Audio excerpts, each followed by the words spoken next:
ايه يا عموري؟ كلمتني قلت لي ان انت عايز تقابلني، جبت لي السلسله ما شاء الله اللي قلت لي عليها، صح؟ انا بحبك قوي يا عموري. لا للاسف انا ده ما جبتهاش عشان بابا بس تعبان شويه. في ايه ماله؟ قلقتني. لا ما تقلقيش، هو بس الموضوع ممكن يدخل في عمليه والمفروض ان انا الفتره الجايه ادخله مستشفى، بس الحال مش احسن حاجه يعني. طب انت مش محوش حاجه على جنب مثلا؟ لا منين، ما هو الفلوس كلها حطيتها في الشقه على يدك، وبعدين الحال مش احسن حاجه زي ما انت عارفه. طب انت هتعمل ايه كده؟ مش عارف والله يا ندى، بس انا فكرت في موضوع كده اهوت ممكن يحل الازمه دي، ان انا ابيع السلسله والخاتم اللي انا جبتهم لك الشهر اللي فات، وبعدي كده كده هرجعهم لك زي ما جبتهم يعني. لا مش هينفع. انت عارف يا عموري يعني ان دي اول هديه منك ليا، ما اكيد مش هفرط فيها يعني.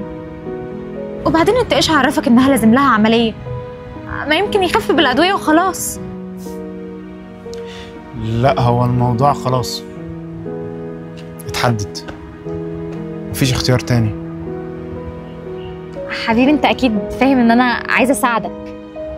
طب ما تشوف حد من صحابك ولا شوف عمك، هو فين من كل ده؟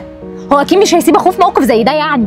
وبعدين انا مستغرباك قوي، هو انت سايب الحلول دي كلها وجاي لي انا احل لك مشكلتك؟ مش ناقص بقى غير لما نتجوز تقول لي انا واقع في مشكله نبيع عفش البيت. اتصرفي انت. وايه المشكله؟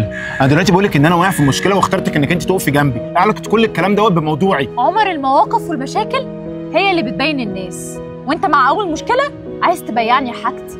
عموما الف سلامه على ولدك، بس انا مش هبيع حاجتي، انا همشي عشان بابي بيتصل.